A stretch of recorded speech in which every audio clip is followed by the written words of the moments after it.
নমস্কার বন্ধুরা, শতাব্দী ব্লগে সবাইকে স্বাগত। আমার আজকের রেসিপি কাতলা মাছের ঝোল। কাতলা মাছের ঝোল বানানোর জন্য দেখো এখানে আমি 6 পিস মাছ নিয়েছি আর মাছের গায়ে লবণ আর হলুদ মেখে নিয়েছি। আর এদিকে দেখো আমি আলু কেটে নিয়েছি। আলু দিয়ে কিন্তু কাতলা মাছের ঝোলটা বানাবো। এরপর দেখো এখানে একটা কড়া বসিয়ে দিয়েছি, কড়ার মধ্যে তেল দিয়ে দিয়েছি আর এর মধ্যে একটু লবণ দিয়ে দিয়েছিলাম। দিয়ে দেখো এখন মাছগুলো আমি দিয়ে দেব। দিয়ে মাছগুলো এখন ভাজা করে নেব। এক পিঠ মাছ ভাজা হয়ে গেলে অপর পিঠটা আমি একইভাবে ভাজা করে নেব। এখানে দেখো এক পিঠ মাছ আমার ভাজা হয়ে গেছে। এখন আমি অপর পিঠ মাছটা উল্টে দিচ্ছি। দেখো এভাবে করে মাছটাকে আমি লাল লাল করে ভেজে নেব।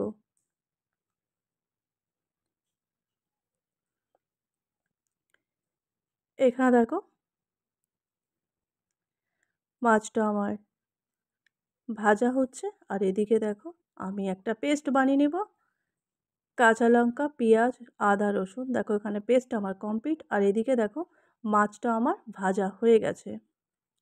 এখন মাছটা আমি তুলে নেব আর আমি দুটো ব্যাচে মাছটা ভেজে নেব। আমার এখানে সমস্ত মাছগুলো কিন্তু ভেজে নেওয়া হয়ে গেছে। আর এরপর দেখো ওই তেলের মধ্যে আমি দিয়ে দিয়েছি আলু। আলুটা এখন আমি ভেজে নেব।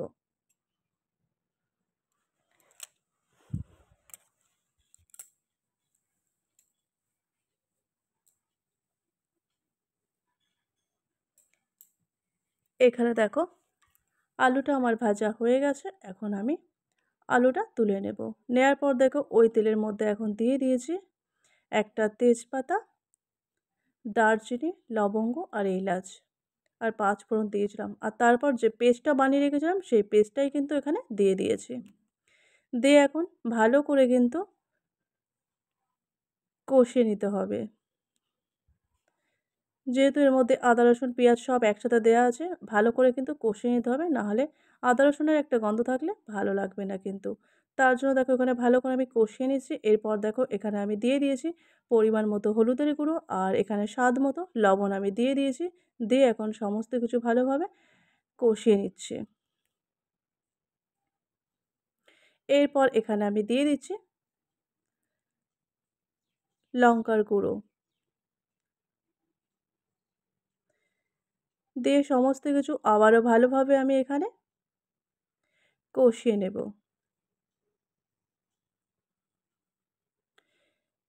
এখানে দেখো মশলাটা আমার প্রায় কষানো হয়ে গেছে। এরপর আমি এখানে দিয়ে দিচ্ছি একটা টমেটো কুচিয়ে রেখেছিলাম, সেটাই কিন্তু দিয়ে দিচ্ছি।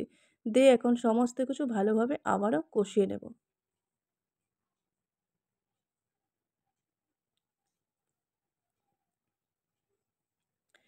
এখানে দেখো টমেটো দেওয়ার পর এখানে কষানোটা একদম কমপ্লিট হয়ে গেছে। এরপর আমি ভেজে রাখা আলুটা দিয়ে দিয়েছি।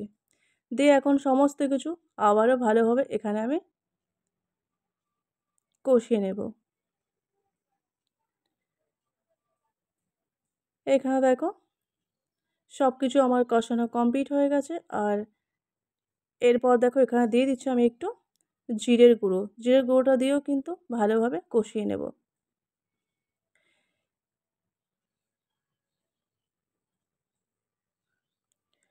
আরও কিছুটা সময় ধরে এভাবে করে কিন্তু আমি কষিয়ে নেব আলু সব কিছু। এরপর এখানে দিয়ে দিচ্ছি আমি ভেজে রাখা মাছগুলো। দিয়ে সব কিছু একসাথে আবারও ভালোভাবে কষিয়ে নেব।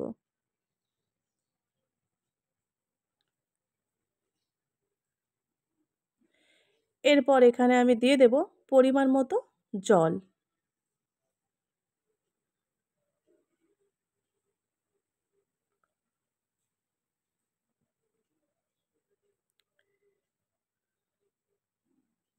এরপর দেখো এখানে আমি দিয়ে দিচ্ছি জল। এখানে দেখো জলটা আমি দিয়ে দিয়েছি। আর যে যতটা পরিমাণ ঝোল খেতে চাইবে ঠিক ততটা পরিমাণে এখানে ঝোলটা রাখতে হবে। এখানে দেখো ঝোলটা ফুটে উঠেছে। আর এরপর এর উপর দিয়ে একটু দিয়ে দিলাম গরম মশলা গুঁড়ো। দিয়ে আরও একটু ফুটিয়ে নিলে হয়ে যাবে আজকে আমাদের এই কাতলা মাছের ঝোল রেসিপি একদম রেডি হয়ে যাবে।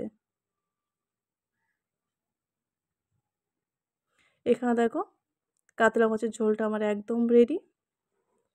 তো গরম ভাতের সাথে কিন্তু এরকম একটা মাছের ঝোল খেতে কিন্তু দারুণ লাগে। তোমরা একবার হলে এভাবে ট্রাই করে গরম ভাতের সাথে খেতে পারো, দুর্দান্ত লাগে।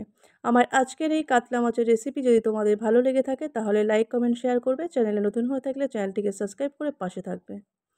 আজকের মতো ভিডিওটা আমি এখানে এন্ড করছি। দেখা হবে নতুন কোনো ভিডিওতে। ততক্ষণ তোমরা ভালো থেকো, সুস্থ থেকো, সাবধানে থেকো। সবাইকে টাটা।